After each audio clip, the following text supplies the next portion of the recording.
Hello, life coach Malachi. That's what I'm listed as. But a new moniker that I believe that is relevant is Malachi the Mystic. Mystic and mysticism and metaphysician, all these monikers are forms of philosophy and the ability that we have that can lead to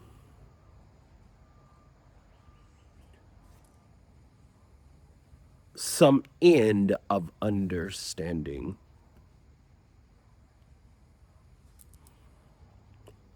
As Bishop would say, Carlton Pearson, that is, what do you believe? Why do you believe it? And how do those beliefs add to or subtract to the quality of your life? I take in a lot of content and information and understanding about the world.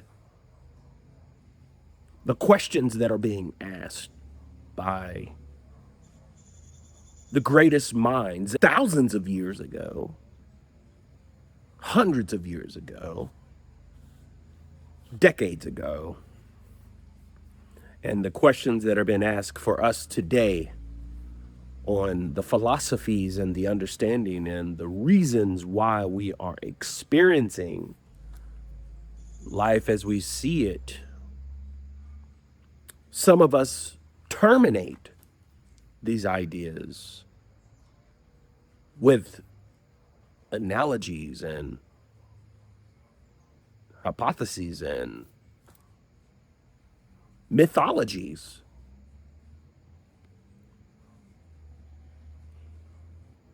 We want we want God, a supreme being, a deity, to come and lift us up out of our burdens and lift us up out of our mental psychosis. Oh, what it would be so much easier not to experience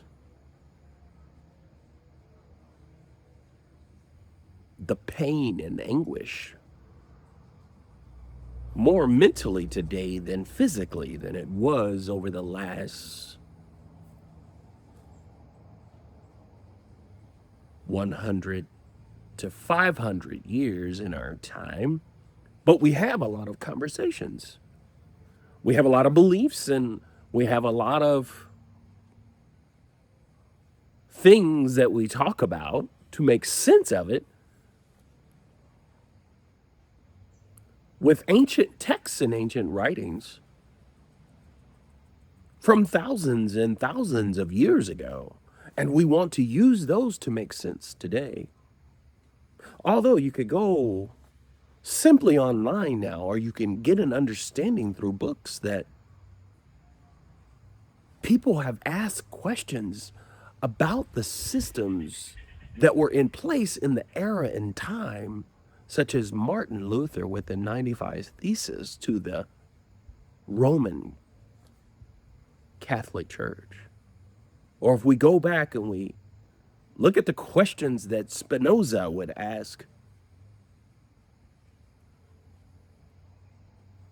as he became a scholar in Judaism, and he would ask questions about God, and if God was such a supreme being, why would he need to be worshiped?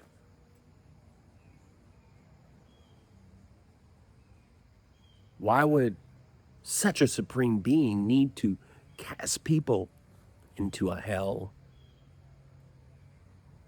Why would such a supreme being be so dependent upon human beings to do as what the people have said who he is? Not as in it, a entity or an essence. They say he or it is beyond human understanding because we can't relate to God as a human unless we are trying to relate to ourselves and to what lots of texts have talked about the kingdom within and the Christ within and the God within. We seemingly like to skip over those things or only relate to those things based on how they have been structured to us. Just as Spinoza was asking, the scholars of his day, why must we worship? Ultimately, when you worship the surface God, the God that you see on the planet, essentially you're worshiping a system. The system needs your worship. The system needs your dedication. The system needs your energy. It needs your beliefs. It needs all of you to depend upon it because it is directly linked to life in a system that is ran from a mind state of imperialism.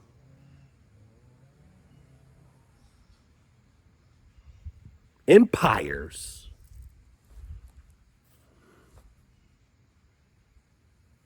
has to reinvent itself as we experience the empire has used digital technologies to make you believe that it is all because we all do benefit from these things. But the system of worship is to make you believe that you are worshiping God by replacing who you are divinely, full of love, by the history and the understanding that we as people are inherently bad. Like we inherited evil, we inherited badness, we've inherited something from something that we have no control of, something that we have no decisions that we made when we were born. It just happened to be that you are permanently wrong until we come and save you.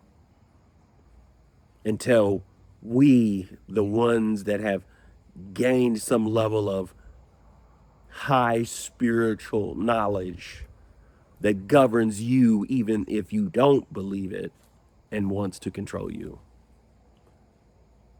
This is an old adage, an old tale, and a system that keeps repeating itself. And when the truths of life and the divine that's within you and the Christo, the Christ consciousness, the consciousness that is all around,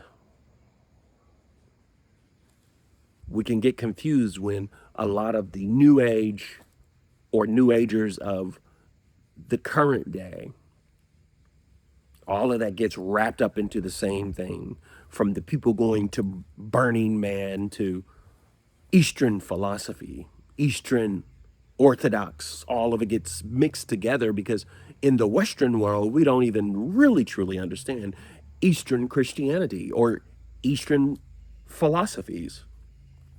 We don't even understand a lot of the early Christian texts, as in Christian mysticism.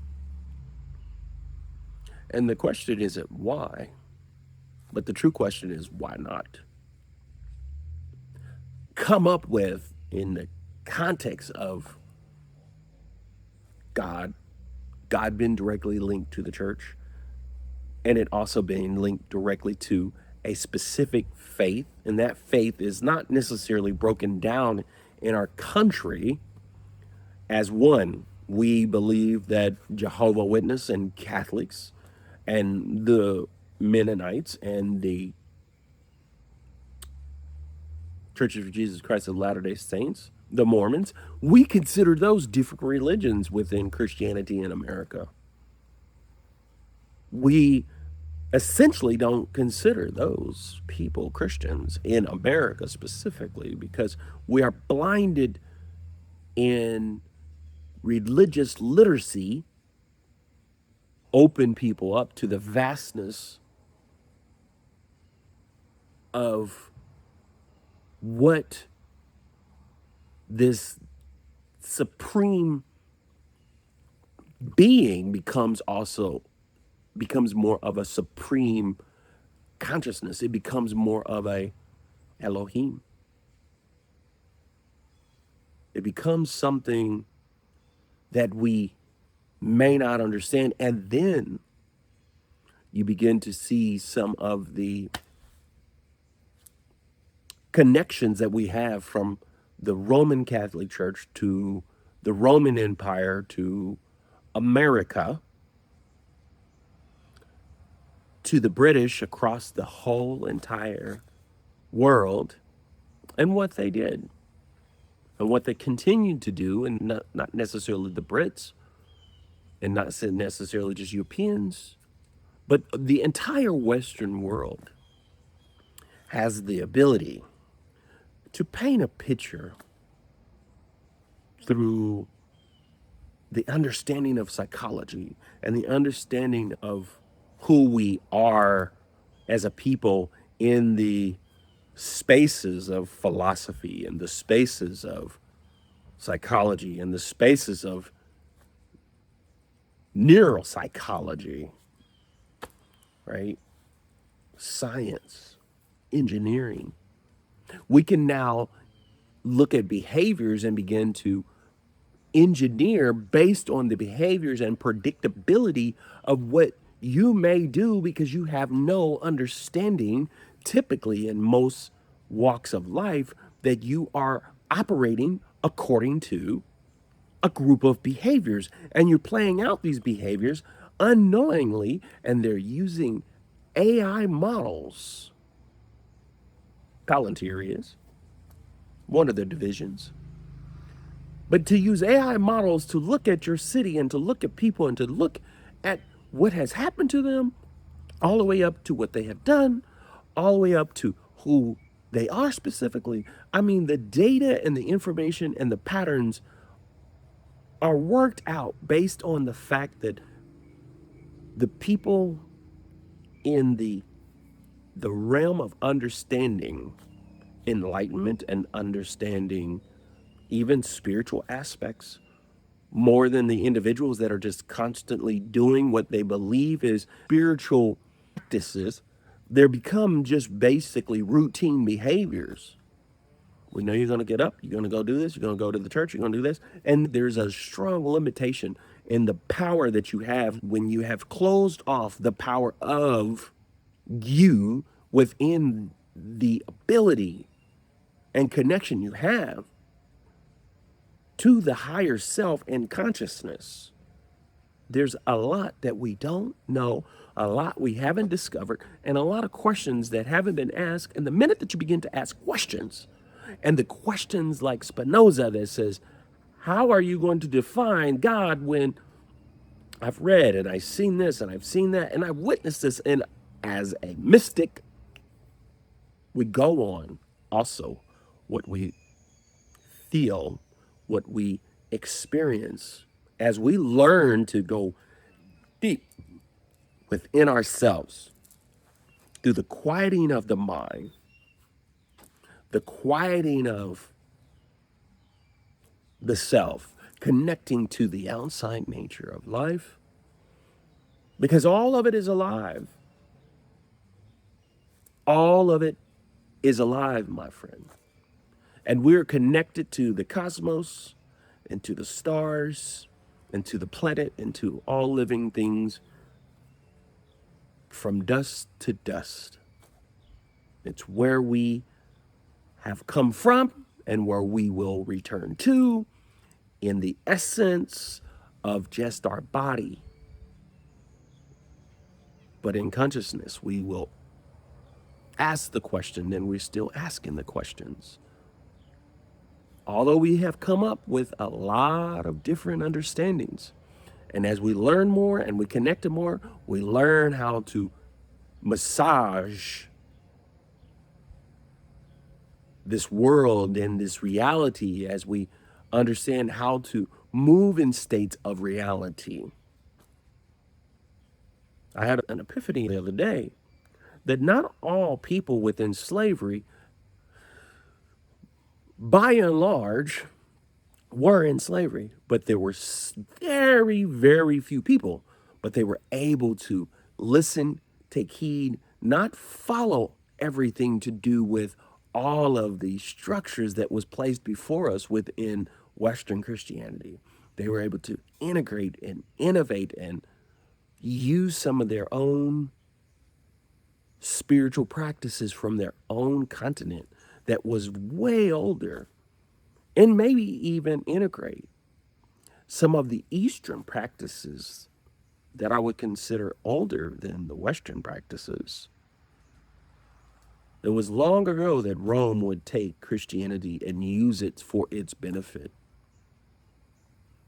As King James and the organization of the Council of Nicaea and the Nicene Creed, as they formulate and create this one thing, never did they know it would be so powerful that people that are able to speak to cell phones and connect to satellites in the space and actually upload this content and actually have conversations beyond the imaginations of the people. They couldn't even imagine it, and we can do it.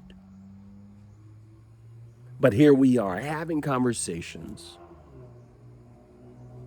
and not able to realize and understand the people that have been able to look to the skies and say, what if we can fly?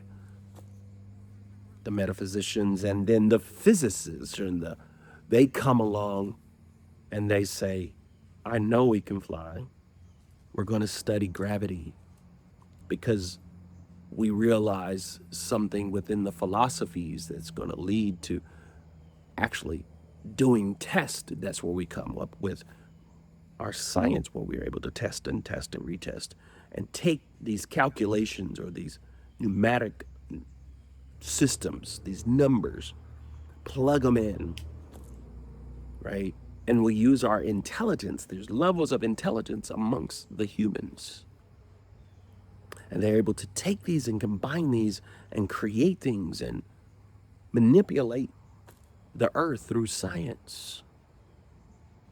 We only talk about the ones that we can relate to and the information we can relate to, and even the people that can blow up and have a lot of connections to all other people and speak the language that makes you comfortable and gives you hope and says, you can do it, you can do it, you can do it, you can do it. And a lot of that does make sense. And you can do a lot of things. But there's a limitation. There's a limitation when you begin to research or you begin to ask other questions. You begin to talk about other things that have possibly been talked about, and a lot of things, especially when it comes to what I'm talking about, metaphysical and spiritual. People go on to the New Age route, and they don't even know what that is. They don't know who the founders of those movements of that time. They think all things outside of Christianity, when you speak of them, they'll speak on science as New Age. They'll speak on consciousness as New Age. They'll speak on everything as New Age and tree huggers. And people are doing all the things that Western people do whenever we actually take something, you know what I mean? We create something that's an entity that makes money. And the church has already exploited. The church makes more money than the New Age movement by far. And when I say movement, I mean movements. And I mean, it's deeper than somebody in San Francisco or Tulsa, Oklahoma going out and say, let's do ayahuasca and then call ourselves shamans. I mean, there's nothing we can do outside of allow people to be. And yes, there's some dangerous things that people can do in the sense of trying to connect to their higher self, trying to connect to something that gets them out of this misery, supposed misery. But I'm here to speak to you and let you know the questions that I ask and the answers that are being revealed. They should change your reality. They should change your reality. You can go do all these things. You can go do all sorts of different things in life in terms when it comes to spiritual.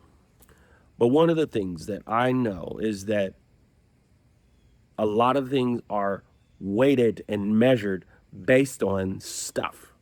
And I get it.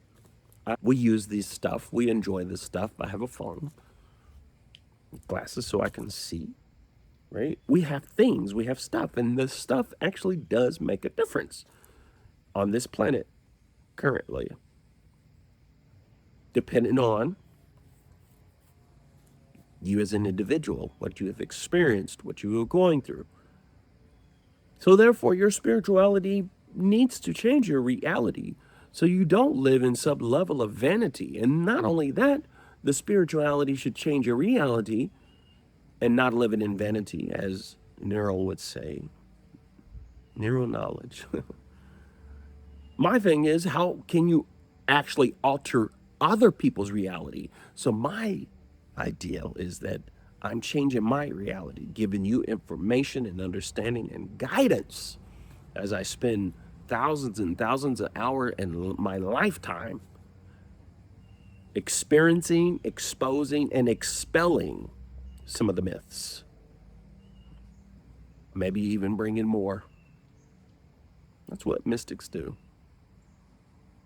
But we also want to have answers, and we also want to be able to connect to ourselves, bring content and information and understanding to bring some level of peace and some level of joy and some level of connection that you are on the right page because of the interconnection between all of us through heart coherence, the energy that's within.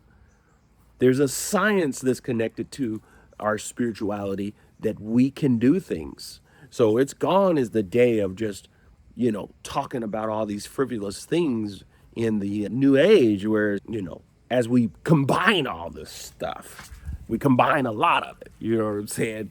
And we call it something and then we charge for it. And there's no guarantee that anybody has any level of success. So I only want people to apply to work with me because we have limited time that we can work together. I like to work with people over the course of 3 months, 6 months, and a year, right? Because of the fact that these transitions take time. And not only that, I want people to apply before is because you could be presented with some information, but the reason why we have prerequisites for certain information is because if you try to go from one-on-one, class one-on-one, to a 500 level class, I have my master's in business. And so if you're just coming out of high school and you go take a doctoral course, there's a lot that you might need to go through and experience and learn before you get to that. So I have the community, expanded consciousness, where that's where we get to just have conversations and we get to almost like play, but we're all really connected and doing some serious things. But this new system or this new place of my coaching, which I've done for a while, costs significantly a lot more. And those costs are affiliated or associated with where you may be to be able to apply the information that's received in understanding how to master, possibly manipulate the energies within, and foresee the ability that you already have and you've already used, but to expound on who that is so that you can make a better place for yourself. But you're not going to do that by not making a better place for those around you. It doesn't come from anything, but it does come from energy, and it does come from source and your connection to source. This is a download from Malachi the Mystic. Love you. Peace.